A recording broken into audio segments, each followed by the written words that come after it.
Hi, everybody. Thanks for coming. It's great to see the auditorium so full to learn about astrophysics.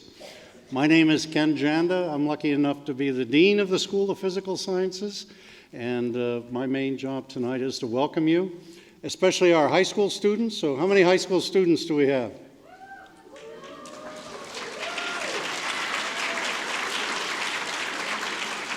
How about UCI students? And UCI alums? All right.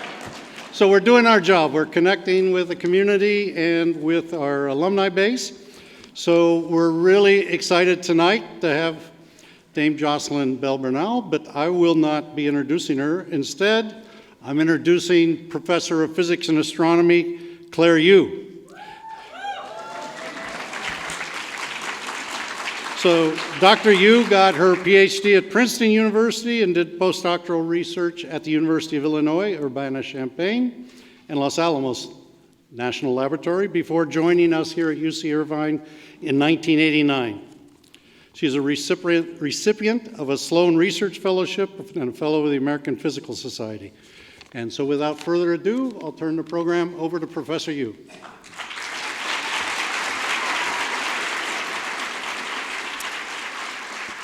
Welcome, everyone, to the 5th annual lecture honoring Fred Reines, the founding dean of the School of Physical Sciences. Before introducing tonight's speaker, I'd like to give you a little bit of background on who Fred Reines was and the work we're doing here in the Department of Physics and Astronomy at UC Irvine. So, as Ken mentioned, Fred Reines, whose picture you see up there, discovered an elementary particle of nature called the neutrino, for which he received the Nobel Prize in 1995. And the idea of the neutrino was first proposed by Wolfgang Pauli back in 1930 to explain some missing energy that was the result of radioactive decay of unstable nuclei. And this neutrino was so, what we say is weakly interacting, it could pass through anything, it can go through the whole Earth and not hit anything. So the idea of being able to detect such a elusive particle seemed almost impossible. In fact, Wolfgang Pauli bet a case of champagne that no one would ever detect one. So enter Fred Reines. He likes a challenge, and so he and his colleague, Clyde Cowan, set out to do the impossible, and they were motivated partly because everyone said she couldn't do it. So they constructed an experiment that was able to, in fact, detect the neutrino that was emerging from a nearby nuclear reactor. And that pioneering spirit, the spirit to attack new and difficult and challenging problems, is well alive in the Department of Physics and Astronomy today. Physicists within our department are still trying to unlock cosmological mysteries like what is dark matter. We know it's there because we can see its gravitational pull. We don't know what it is. It's much more elusive than the neutrino.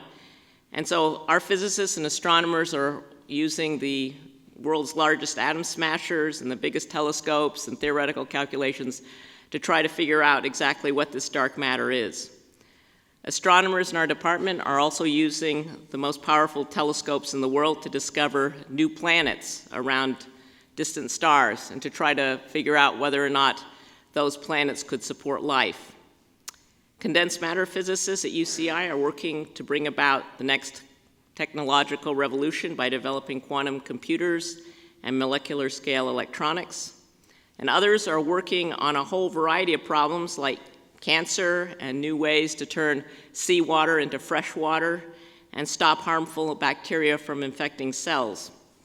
And we also have physicists who are working on fusion. As you know, fusion is what powers our sun, and the largest and most advanced private fusion company in the world, TAE Technologies, which is just down the road in Foothill Ranch, is built around the ideas of Norman Rostocker, who was a UCI plasma physicist and a contemporary of Fred Reines. So the hope is that maybe someday that fusion project could give us 24/7 power carbon-free. But now let me go on to introduce tonight's speaker. March is Women's History Month, so it is particularly fitting that tonight's speaker is Jocelyn Burnell. You know, when I was a kid, I remember reading an article in Time magazine where they said radio astronomers at Cambridge, and in particular Jocelyn Bell, had detected these beeps on their radio telescope that were very regular, beep, beep, beep. And in fact, Time magazine said they were called LGM, for Little Green Men. Turns out those beeps weren't from Little Green Men, they're from Pulsars, and that's the story that we're going to hear about tonight. But let me first give you a little bit of background about Jocelyn. She received her undergraduate physics degree from Glasgow University in Scotland, followed by a PhD at Cambridge University, and it was while she was there in 1967 that she first detected those beeps. The discovery of pulsars is one of the most profound and significant astronomical discoveries of the 20th centuries, and it was work for which her supervisor later won the Nobel Prize. Yeah. But after her PhD, she had a peripatetic husband, in her words, and so she wound up traveling around quite a bit and working on all kinds of astronomy, gamma ray astronomy, X-ray astronomy, infrared, millimeter wave astronomy, and most of that time she was busy raising a family, so she was only working part-time. And she's used telescopes that have flown on high-altitude balloons and been catapulted in space by rockets, and also ones which are firmly grounded in Cambridgeshire. And in her biography, she says later in her career, she could be found in Hawaii panting for breath at 14,000 feet and using the UK's infrared and millimeter wave-band telescopes.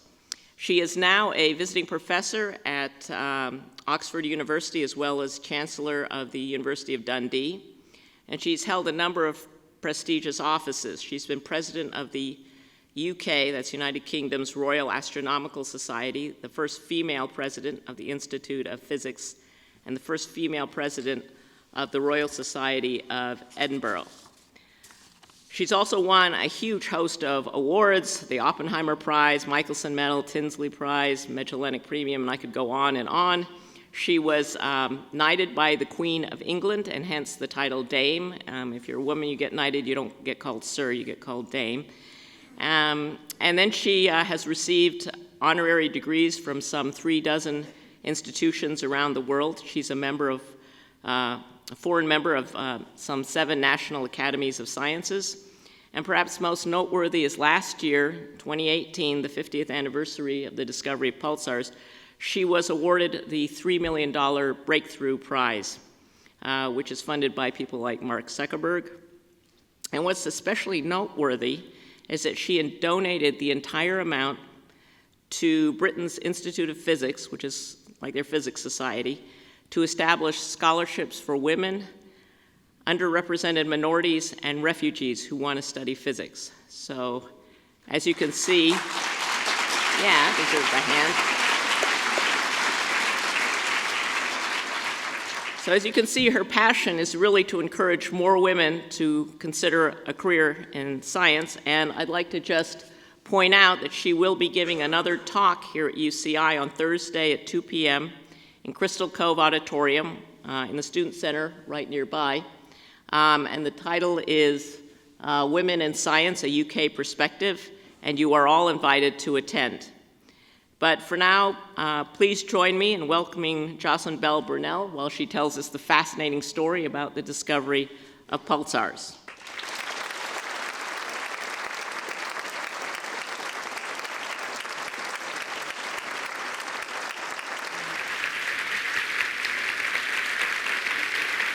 Thank you.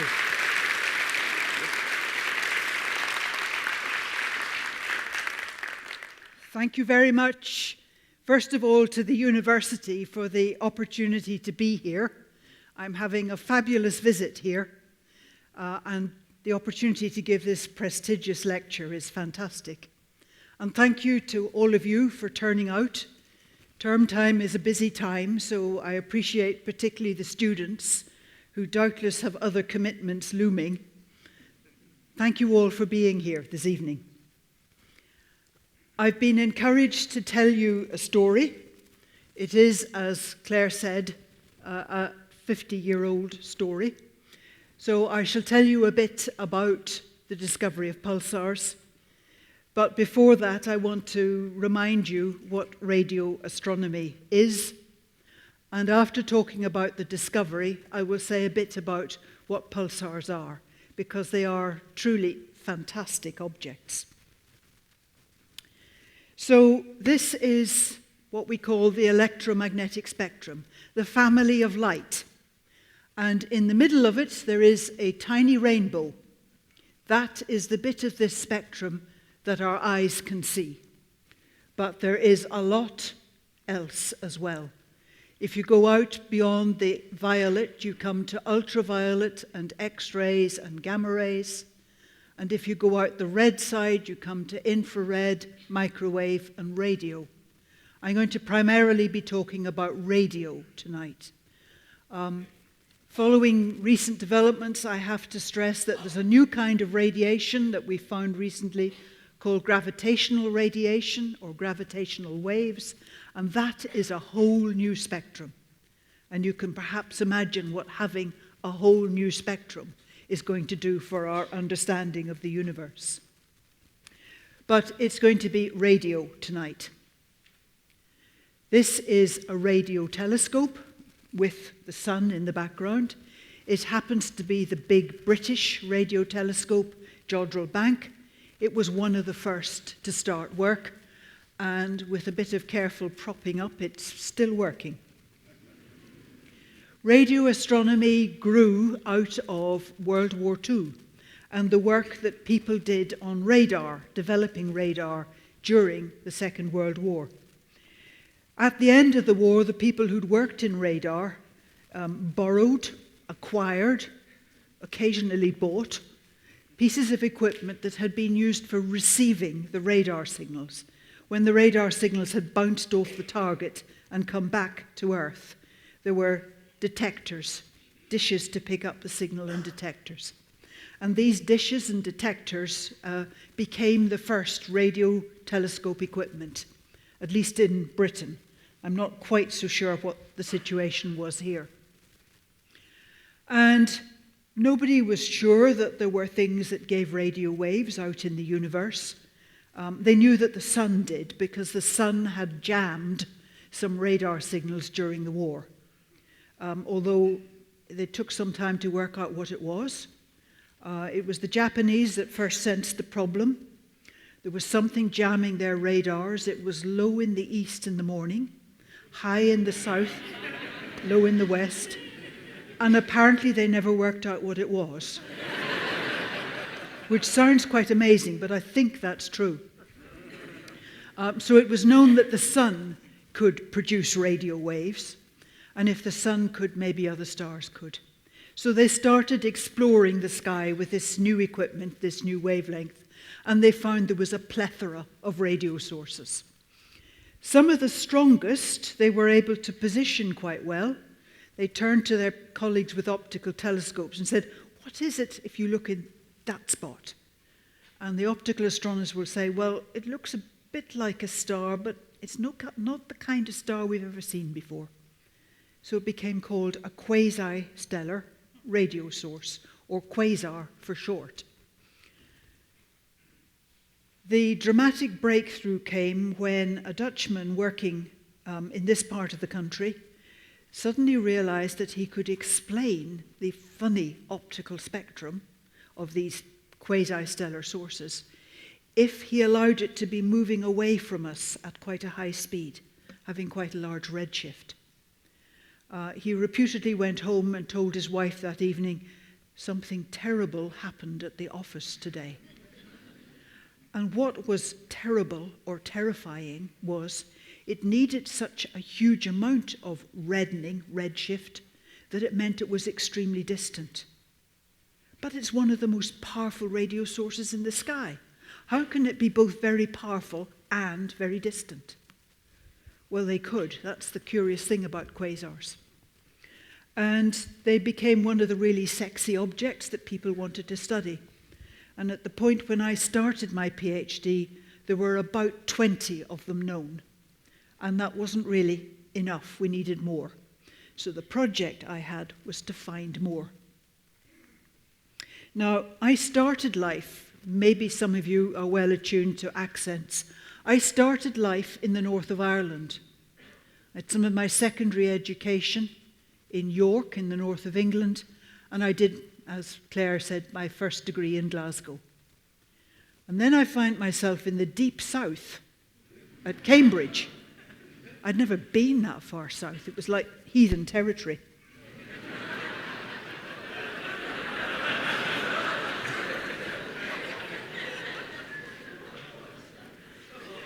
That's what it felt like. And that was the impression I was given by my colleagues in Cambridge, you know. You're from where? And I was totally overawed. Cambridge has this fantastic reputation of being absolutely brilliant. And here am I, some clodhopper from the almost extinct north, deigning to appear in Cambridge. And there weren't many women. There were very, very few women, which didn't help. And I realize now that I suffered from what we call imposter syndrome. We didn't recognize this as a syndrome at that stage. It's only really relatively recently we come to recognize it. And it's a distinct issue. You're somewhere prestigious, but you don't come from somewhere prestigious. And they're all terribly clever. And you're quite sure they've made a mistake admitting you. And you're also sure they're going to discover their mistake and they're going to throw you out. And it's very much a live issue for us in places like Oxford and Cambridge, and I'm sure there are places here too. Something we have to look out for, because you do find students suddenly saying, I'd better leave. And within the first few days of their time at university, they've gone back home. Well, I'd had quite a bit of a fight to get where I'd got, and I wasn't going to take myself away. But I said, they've made a mistake admitting me. They're going to discover their mistake, and they're going to throw me out. But until they throw me out, I will work my very hardest so that when they throw me out, I won't have a guilty conscience. I'll know I've done my best, and I just wasn't bright enough. So I was working very, very hard. I love this quote, frequently in error, but never in doubt. Sums up Cambridge quite well. I have some uncertainty about who said it. I was told it was Zeldovich, but on the web it was said to be Lev Landau, but never mind, it's a fantastic quote. And that, for me, was the essence of Cambridge. I was further discomforted in my first few days to be given some equipment. All new research students in radio astronomy were given a set of tools, except for one or two curious guys called theoreticians. And these are my tools. Now, I'd been at a girls' boarding school. They hadn't talked to me about tools, but never mind. And for the first 2 years, I helped build a radio telescope. I'll show you a picture of the finished article shortly. My particular job was all the connectors, joining antennae together into cables, joining cables, getting cables to plug into receivers, and so on. This particular slide is taken near the end of the exercise. For those interested in technicalities, we have some very expensive low-loss cables, air-spaced, that you could not coil up and take indoors. I got use of 2 little huts. There's one away down there where the far end of the cables are, and there's one here, and I sat in these huts through the winter putting plugs and sockets on the cables.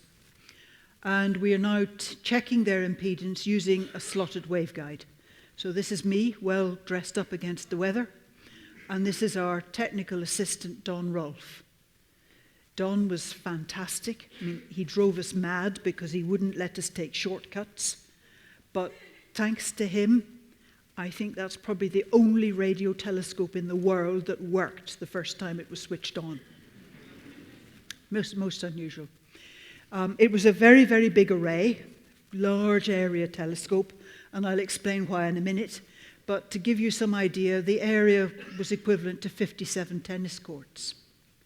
6 of us spent 2 years building it, good cheap labor, students.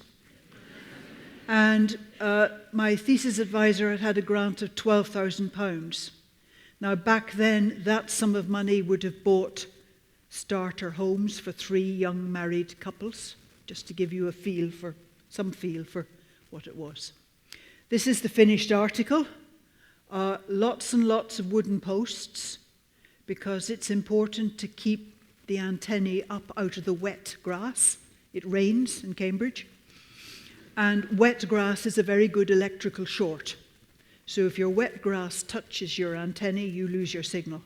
So hence everything high up on poles. 2,000 actual antennae, that's the frequency we worked at. Lots of wooden posts, almost 200 kilometers of wire and cable. And for those who are interested in the technicalities, it was an interferometer. It was built as one continuous unit, but electrically it was 2 halves. And these are the 2 halves of the interferometer. For students, maybe you've come across Young's double slit experiment. It's like having 2 slits, or actually 2 wide slits, and putting them side by side. And vacuum tube receivers. I'd used transistors on my project as a final year undergraduate, so I said, transistors? Why don't you use transistors? Whoa, unreliable. Whoa, noisy. We use valves.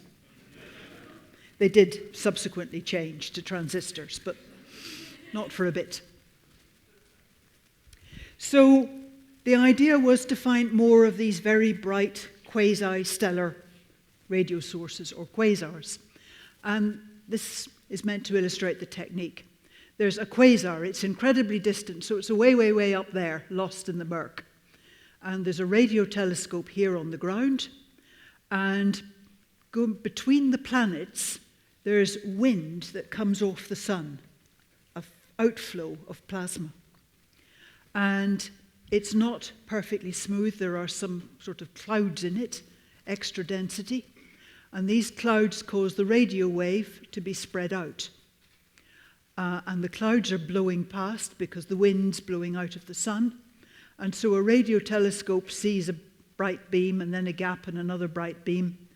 And so the signal tends to fluctuate up and down like this. If you have a very broad source, then it's seen through several clouds, and the effect of clouds passing is minimal, and it gives a much steadier signal. So it's the quasars that are very compact. The way you pick out quasars is to look for signals that are jittering up and down like this.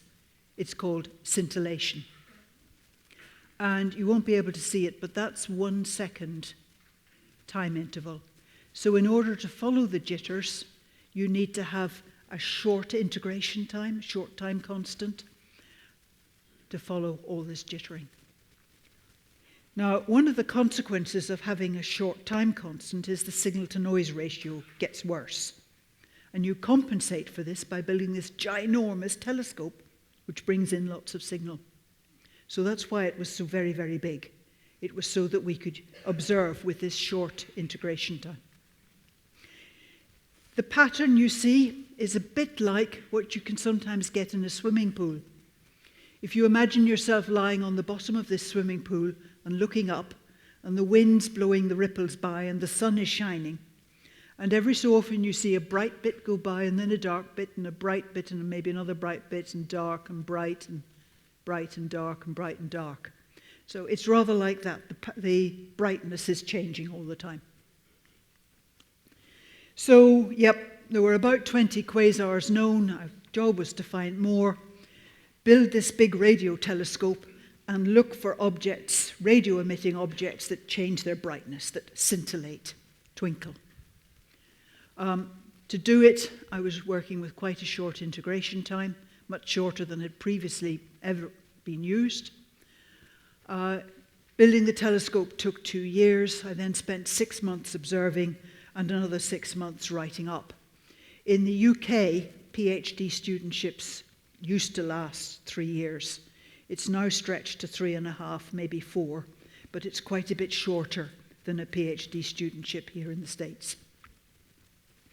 And the project was very successful. I found about 180 more scintillating objects, quasars. So I got the number of quasars up from 20 to 200. So that was quite satisfactory. At that time, the University of Cambridge had one computer. It had less memory than your laptop, and it took up a room that's about the size of this stage. It was made with vacuum tubes. And, of course, not many people could have time on it. The head of the radio astronomy group, Martin Ryle, had time on it because his work involved doing Fourier inversions. And doing Fourier inversions by hand is not fun. But I think that was the only radio astronomer who had time on this computer. Everybody else had graduate students instead. And our data came out on paper chart. And this is me analysing some of the paper chart. There was 30 meters of paper every day. We took 4 days to do a complete sky scan, so that's 120 meters. And in the 6 months operating, it was over 5 kilometers or 3 miles. And I can assure you I've looked at every quarter inch of the chart, some of it twice over. And I very quickly, I was the first person to use that telescope. I very quickly established that it was functioning nicely, but I was on the lookout for funny bugs. I could identify the twinkling quasars, but inevitably with a large radio telescope like that, you pick up quite a lot of artificial interference. In those days, it would be badly suppressed cars. They were one of the big things. Pirate radio stations were a real nuisance. At one point, somebody allocated the local police force for their car radios, our frequency. So you did no radio astronomy for a bit. Things like arc welders, sparking thermostats, those all gave radio interference. And this huge telescope picked it all up in abundance. And I got quickly used to identifying the interference and identifying the quasars. And I wasn't finding many bugs. The telescope really was working very, very nicely. But there was one little signal that troubled me. And this is it. It took up about 5 millimeters of the chart paper. This was actually the first time we saw it, but I had to see it a few times before it really noticed. That's the signal. This is very low-level interference. And people near the front may be able to see that the two signals look different. Here the spikes go up and down. Here you can see a bit of chart paper between the spikes, so it's low frequency. Here the spikes are all jammed together, and they go up more than they go down. For the students, what you're doing when you make that kind of comparison is doing a Fourier analysis. You're asking what frequencies are present. These are higher, these are lower. What are the amplitudes of the different frequencies? Well, here the amplitudes are positive and negative, here they're largely positive. So unconsciously you're doing Fourier analysis. Now, maybe other people in the audience have had the same experience as students. Certainly it was my experience with some of the physics syllabus or some of the physics lecturers. There were bits that I didn't properly understand.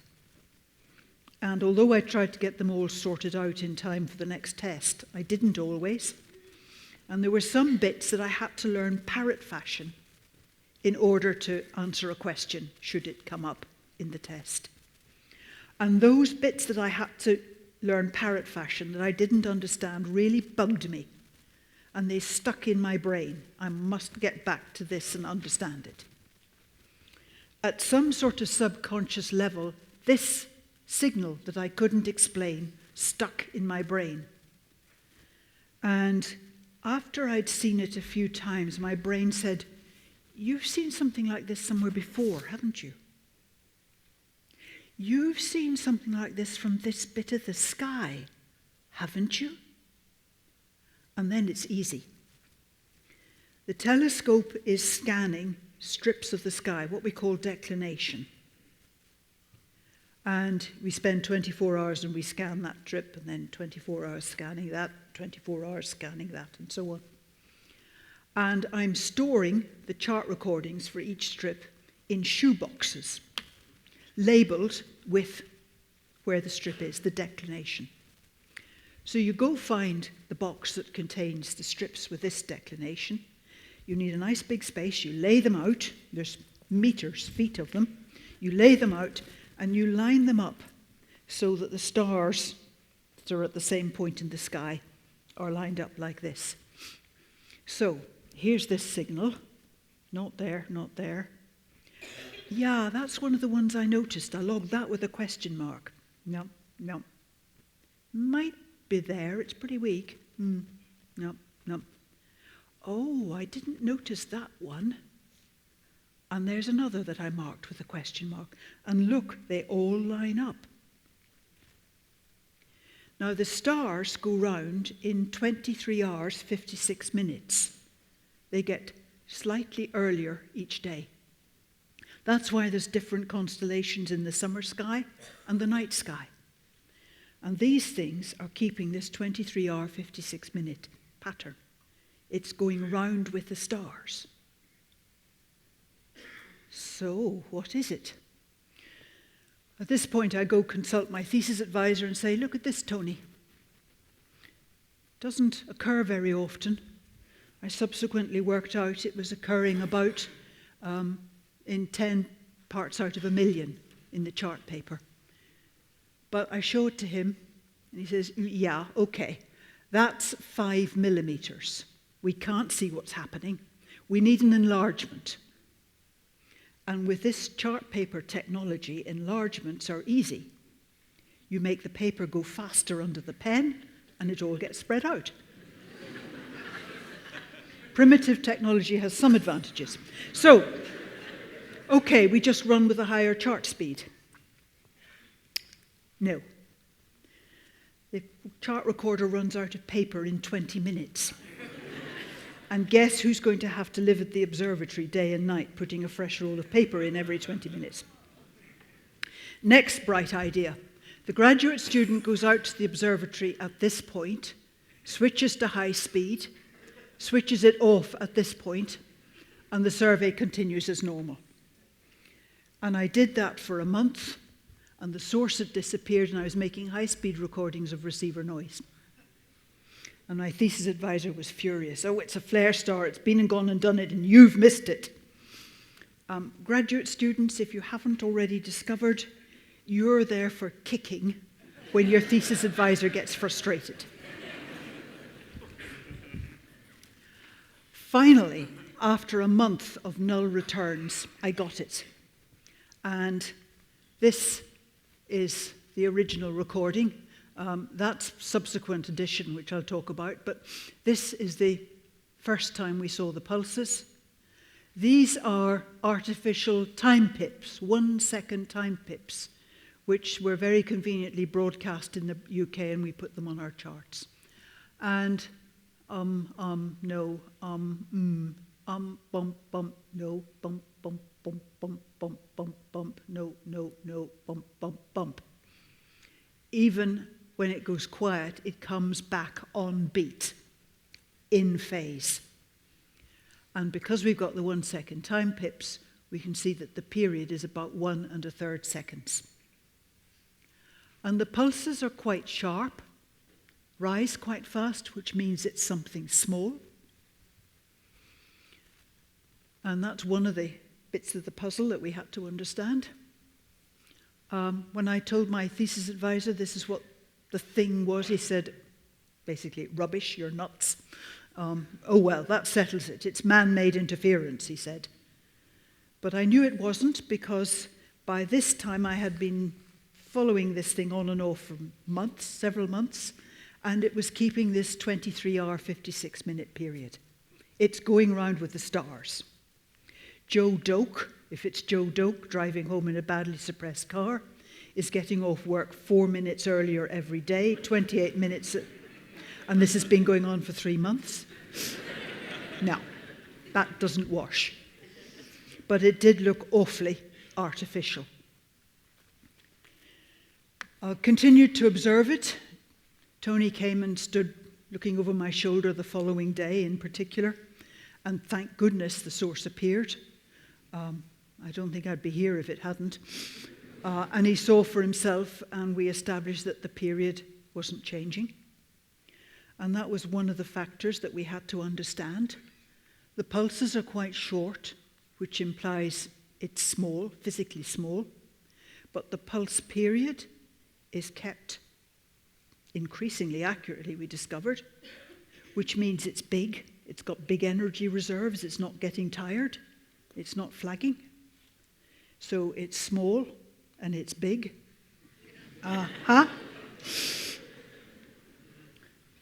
So the first thing was to convince my thesis advisor that this thing moved 4 minutes earlier each day. It really did. He took away my charts and ultimately agreed with me that it did. It kept this sidereal time. So it can't be Earth people causing interference. One of the issues was there some fault with the equipment? Was there some curious piece of cross-wiring or something? So we rather quietly asked a colleague and his grad student who had another radio telescope with its own receivers on the same site and worked at the same frequency, and asked them, could they see it? And I remember that rather vividly. The way the telescopes were aligned, the object was first seen by my telescope, and it was due in his telescope about 5 minutes later, something like that. And we saw it in mine, and it was pulsing pretty strongly, so we were optimistic. He also used chart recorders, so we went and stood by his chart recorder. And we stood, and nothing happened. I had that ghastly sinking feeling. So Tony and the other academics started walking down this long, long lab, saying, now what could it be that shows in this telescope but not that? Could be, no, it can't be that, but I wonder, no, that won't work. Do you think it might be? And I was padding along behind them, trying to keep up in every sense of the word. The other grad student, Robin, stood by his chart recorder, and we got down this very long lab, and suddenly there's a shriek, here it is!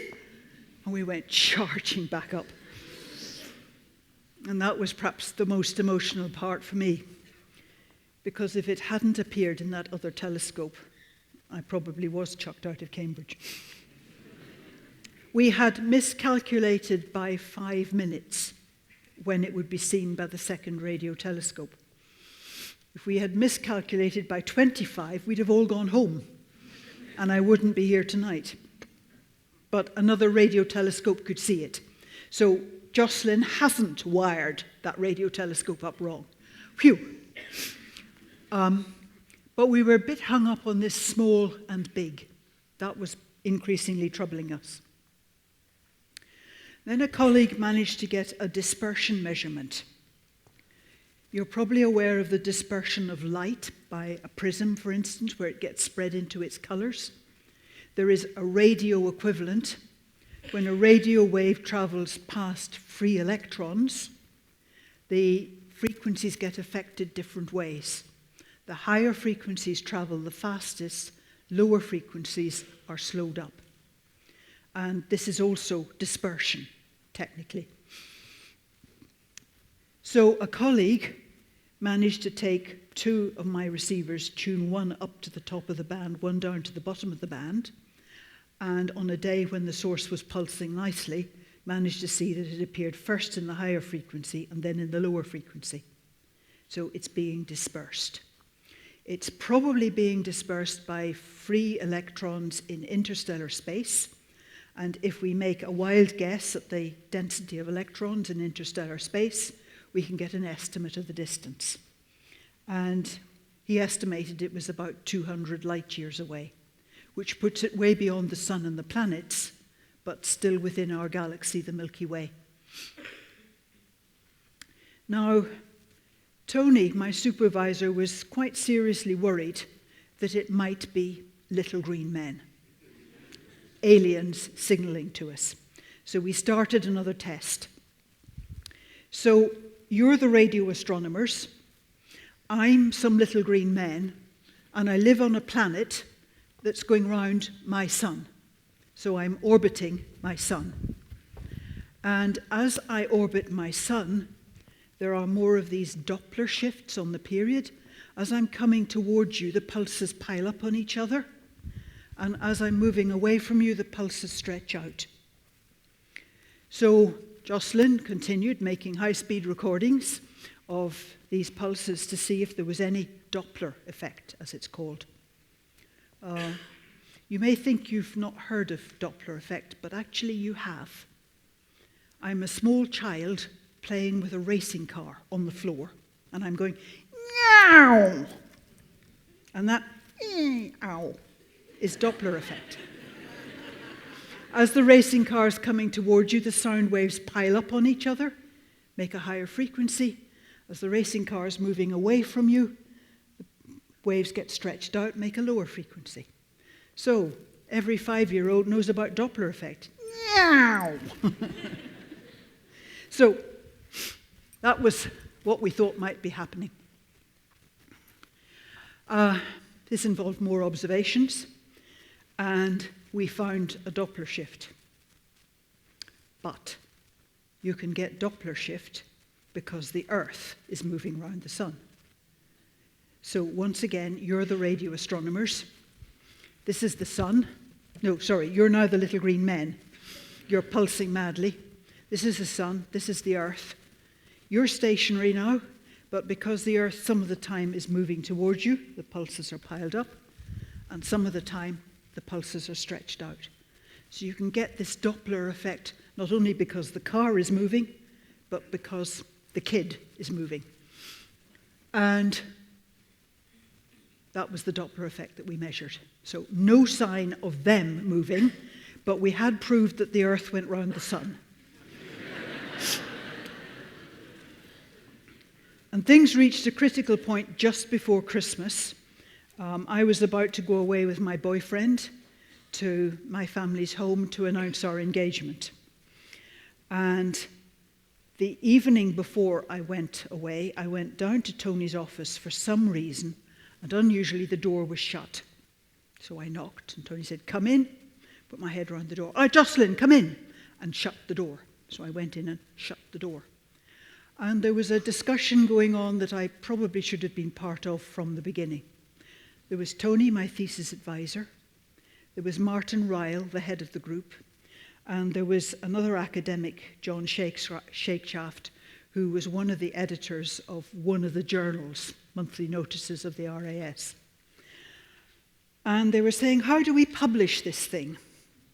We're beginning to run out of things we can test. We really ought to be telling the rest of the world about it. But how do you tell the world and be believed when you've got one crazy thing? It won't work.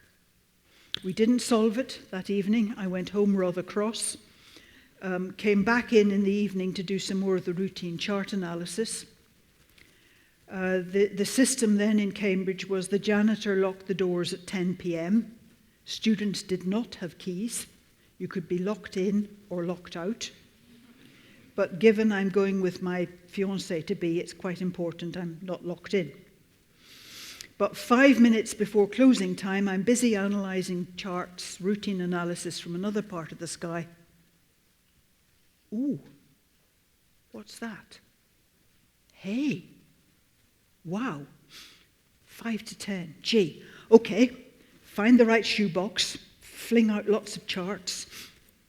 Very messy bit of the sky, this, a lot of interference. So there's tonight's version. No, mess. Oh, it might just be there. Mm-hmm. Oh, and look, it was there. And they all line up. It's from the same part of the sky. That bit of sky will be seen by the telescope at 2 o'clock in the morning, and I'd better get out quick because I've got to be there. To pile the things on the desk and run out as the janitor is locking the doors behind me. Go out to the observatory at 2 o'clock in the morning, December the 21st, perishing cold. And in cold weather, for some reason, something didn't work properly. And it wasn't working properly. Flick switches, breathe it, curse it, thump the receivers. Got it to work for 5 minutes. It was the right 5 minutes. It was the right beam setting. And in came pulse, pulse, pulse, pulse. This time 1 1/4 seconds. The first was 1 1/3. Phew. We've got another one. And it's not little green men, because there aren't 2 bally lots of little green men, etc. Tony kept the survey running while I went home with my boyfriend. We announced our engagement. Tony keeping the survey running means he put ink in the inkwells and fresh paper in the chart recorders and piled the charts on my desk for analysis. And when I came back, quite clear what I had to do, so I sit down and start the data analysis, working my way through it. Tony's busy, that's fine. Oh yeah, there it is. Which one's that? It's not either. What? A third one? Hey! Okay, I'll just finish this roll of chart paper. I'll come back to this, so pass on. What? 2 of them? A meter apart? At that point, Tony reappears and stands at the end of my desk. Tony, oh, Happy New Year, Tony. Thank you for, look at this, look at this. Oh, how many more have you missed? Go back through all your old records. And I did go back through my all my old records. I didn't find any more. And we subsequently confirmed these 2. So we now had 4. We could publish, which was great, and we did. And there was a lot of press interest.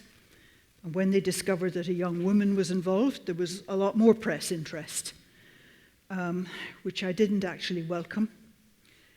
It was nasty.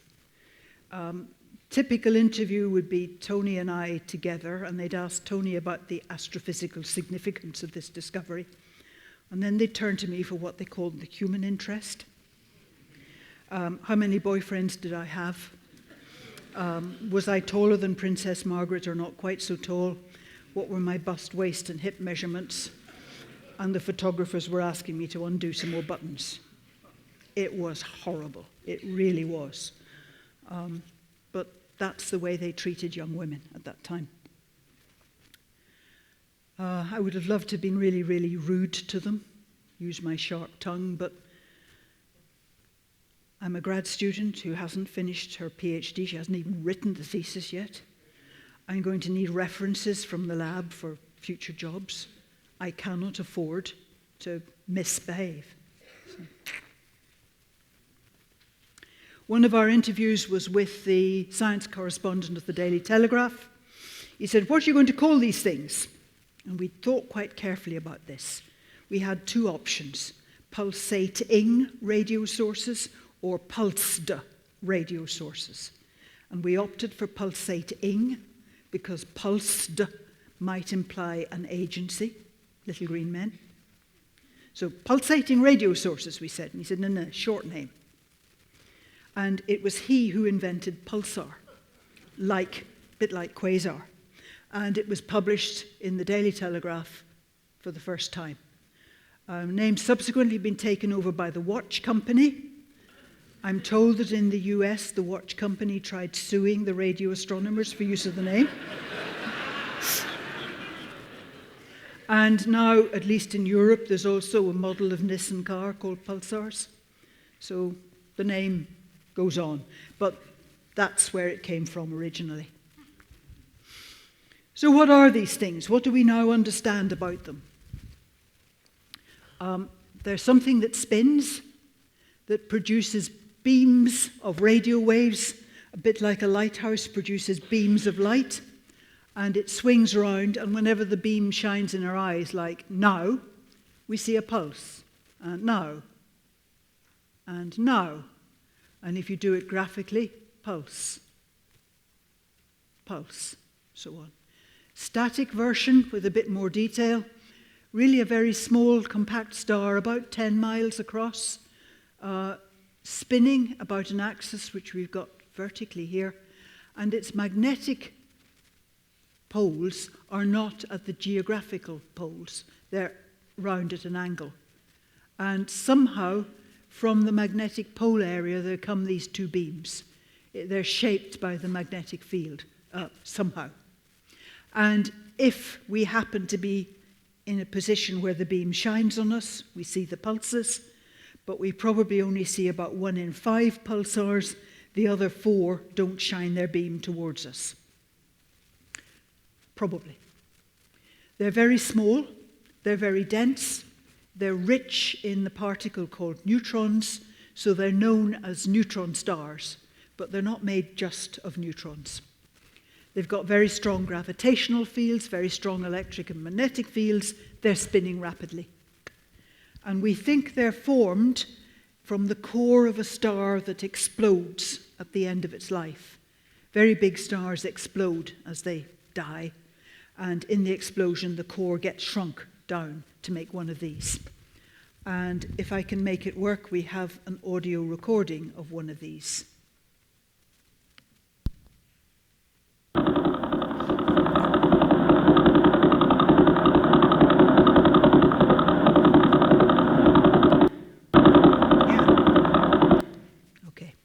So that pulsar is going about 11 times a second. The whole thing is spinning about 11 times a second, 660 revs per minute. It sounds like a roughly running truck, and that's in part because the internal combustion engine idles at about 700 RPM, and this thing's doing 660. But it does sound like a truck that needs some maintenance, I must say. These things are still primarily seen as radio objects. We now know of about 300, some in the visible, 3,000, some in the visible, some in X-rays and gamma rays, rather surprisingly. And these are the numbers, about 20 in the visible, 100 X, and 200 gamma rays. It's unusual to see gamma rays coming through so strongly. About 10% of them are paired with another star, which is a bit unusual. And there's one in a triple system, and there seem to be several with planets. And the way you detect the planets is this old game again. The planets will tug the star around a bit, the pulsar around a bit. When the pulsar is coming towards us, the pulses pile up. We see a slightly shorter pulse period. And when the planets tug the pulsar away from us, we see a slightly longer pulse period. And by very careful analysis of what period we're actually seeing from a pulsar, we can work out whether or not there are bodies orbiting it and tugging it around. There's probably about 100,000 in the galaxy, but we only see about probably 20% of them. They're formed when one of these very large stars explodes, and most of the material of the star goes out into space. The core of the star gets kicked against and gets collapsed. And this is one of the most famous examples of these exploding stars, although we haven't yet seen the pulsar. So this is a photograph, a southern hemisphere photograph, of part of a nearby galaxy called the Large Magellanic Cloud. Lots of pink stuff. You see lots of pink stuff in astronomical photographs. It's hydrogen. If anybody's ever looked at the spectrum of hydrogen, it has a red spectral line. So whenever you see a red splodge in an astronomical photograph, you say, "Ha-ha, hydrogen!" And you'll be right 99% of the time. There's one star picked out with an arrow. I have to say, the arrow's added after the photograph's taken. This is the inconspicuous star that we had to pick out with an arrow. It has exploded. And it's this kind of explosion, we believe, that creates these pulsars or neutron stars in the core. They're important also for us, these explosions. In your body, there's calcium in your bones. oxygen in your lungs, iron, oops, sorry, iron in your bloodstream, and those atoms, well, particularly the nuclei of those atoms, came from exploding stars. You are made of star stuff. You are stars. This is the site of a star that exploded in 1054 AD. There is a pulsar in the middle, quite a fast one, and the nebula is kept glowing because of the pulses coming out of the pulsar, which keep the gas shining. So these things are small and heavy, really dense. They weigh 10 to the power 24 tons. That's a few million tons. They're a little bit heavier than the sun, but they have a radius of only 10 kilometers. If you put that many millions of tons in a ball that's 10 kilometers across, it is incredibly dense, as these things are. The average density is comparable with the density of the nucleus of the atom. And to explain that in another way, take a sewing thimble, preferably a nice silver sewing thimble. Take the population of the globe, about 7-8 billion people, jam them one by one into the thimble. And when you've got all the population of the world jammed into the thimble, it weighs the same as if it were full of material from one of these stars. Really, really dense. And therefore, some really, really difficult physics, or really, really interesting physics, depending on your point of view. So, amazing physics in these things, strong tidal effects, very high density stuff, strong surface gravity. Strong surface gravity will bend light. If I'm standing on one of these stars, I can see 20 or 30 degrees over the horizon because the gravity is bending the light. So by just looking around, I can see about 3/4, 2/3 of the surface of the star. Gravity also redshifts light, so if there are little green men, to us they look like little red men. And gravity also affects clocks. If I take a big clock to one of these stars, you stay safely on Earth with a big telescope so as you can see my clock. When I'm on the surface of one of these stars with the big clock, you see it's doing one tick every 2 seconds. I can take my pulse with my big clock, and it's okay. But that's because the gravity has also slowed my metabolism in the same way as it slowed the clock. So it's not okay. There's also quite a strong gradient of gravity.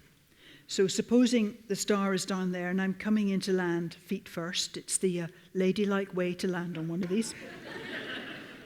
Gravity's pulling me down strongly, but there's more gravity on my feet than on my head. And as a consequence, my body gets stretched and actually pulled apart. So don't go land on a neutron star. Visiting a pulsar can damage your health. You don't want to take your credit cards either, because there's phenomenally strong electric and magnetic fields. Magnetic fields about 100 million Tesla. To put that in context, if you've got a fridge magnet, it's about 1/100th of a Tesla. And a research group that had a magnet of about 10 Tesla would be quite proud of it. If you spin a magnetic field the way these things spin, you produce voltage drops of 10 billion volts per centimeter. So although gravity is strong, the electromagnetic forces there are even stronger. And the physics, you'll appreciate, is getting difficult. However, if you get million tons spinning, it keeps spinning. And it's the devil's own job to make it change its spin, so it's actually a very good clock. So nature has provided us with very accurate clocks dotted through the galaxy. And for the first time ever, we can start checking out some of Einstein's theories using these clocks. And we do.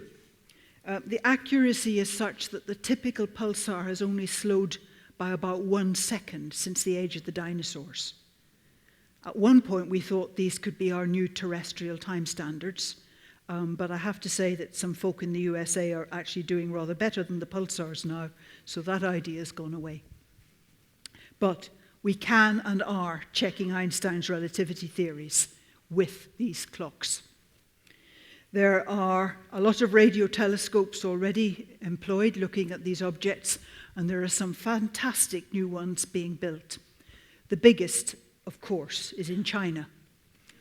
It's a 500-meter aperture spherical telescope. That's what FAST stands for in theory. It's in limestone karst country. They've taken a fairly natural bowl amongst the mountains. They've lined it with wire mesh, and they hang a receiver from these pylons over the focus, and they steer it by largely moving the receiver. It's still not fully commissioned, but it's already finding a lot of things. I think they must be up to something like 100 new pulsars now, and they say every so often intriguingly, and a number of really rather weird and interesting things. So there's new stuff coming out all the time. Astronomy keeps moving on. In Canada, in British Columbia, in amongst the Rockies, there's a big new radio telescope called CHIME that's just starting work.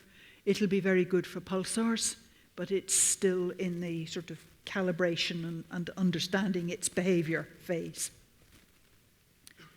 I'm going to end. Up to now, I've been absolutely sober, of course. I'm going to end with some slightly crazy pulsar records. The pressure at the center of one of these stars is bigger than atmospheric pressure. That much bigger. I think there are 24 zeros there. The fastest known pulsar, this is its telephone number, so to speak, has a period of diddly milliseconds. And look at the uncertainty on that. And part of that is because the pulsar is gradually slowing, just a tiny, tiny amount. So that's not all experimental error. And if I can get the sound effects to work again, you might be interested in hearing what a pulsar of that period sounds like.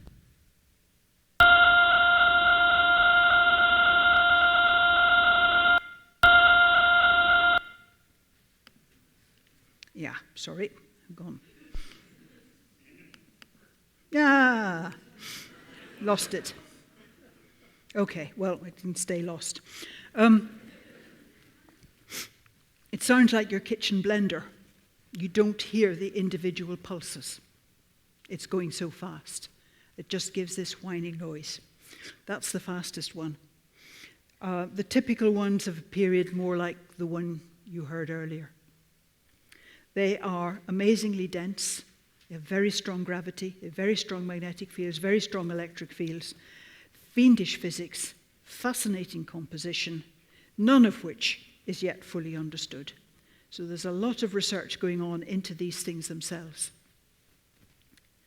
But perhaps what conveys it most is if I'm on the surface of one of these stars and I take a coin, maybe $1, and I drop it, it hits the deck traveling at close to the speed of light from there. So strong is the gravity. These things are amazing, and I still find them almost incomprehensible, but huge fun and absolutely fascinating to be involved with. So thank you for your interest and your attention. I hope that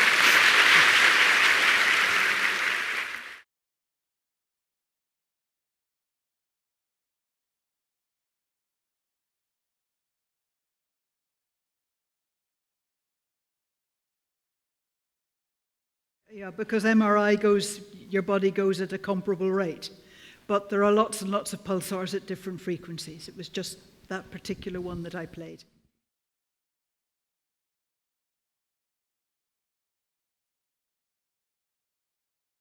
It seems they are born fast-ish, and they gradually slow with age.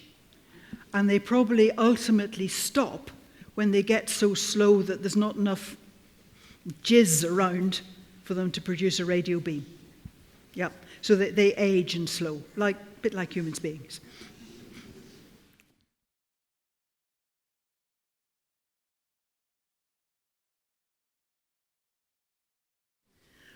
I was one of the very lucky kids who knew by the time I left high school what I wanted to do. And that was a huge help, because as you meet obstacles, you say to yourself, how badly do I want to be a radio astronomer? I really want to be a radio astronomer, so I've got to get over or round or through or whatever past this obstacle. So that was a big help.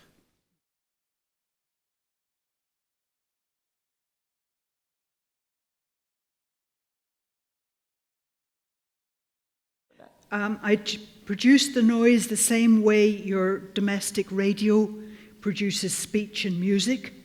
It picks up a radio signal and turns it into sound. Right. What we were doing was picking up a radio signal and turning it into sound. Okay. Yeah.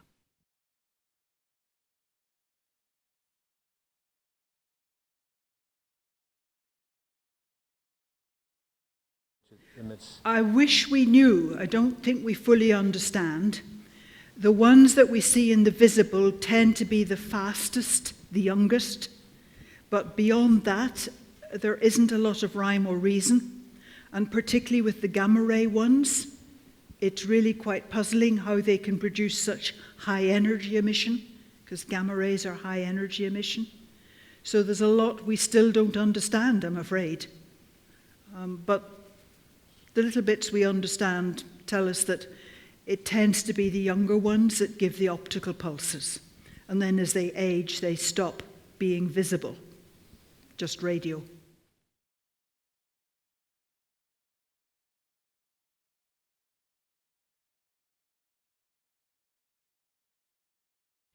It's discussed a little bit in the circles I move in, particularly those of us who do sort of outreach work, this kind of work. It's hard to know how to address it at, well, let's be honest, senior level in a country. I don't know how you do that, to be honest. But we do, for instance, take care to brief government advisors in our country in the hopes that maybe they'll brief some politicians if the politicians will listen.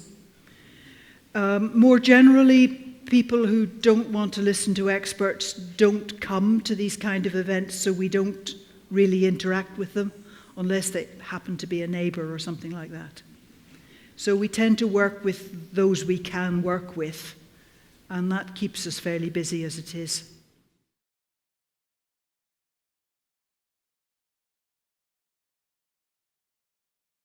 Yeah, well, valves had vacuum tubes at one great advantage. You could thump the piece of equipment. And basically that worked because it sort of resettled the vacuum tube into its socket. I think that's how it worked. Doesn't work quite so well with transistors, but transistors have other advantages. They make much smaller kits and it needs less electrical power and things like that. But the biggest change I see is in computing. I mean, there was virtually no computing when I was a grad student. And now the next generation of telescopes are going to produce so much data that it's going to have to be computers taught, machine learning, taught to analyze the data. Oh, that looks like a such and such, so we send it down that pipeline. And that looks like such and such, so we send it down that computer pipeline.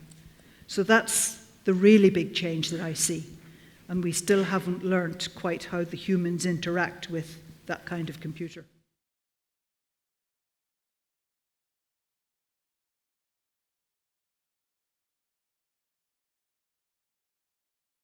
Right. There's been a lot going on in astrophysics over the last 50 years, and I don't think pulsars really change our view of the universe.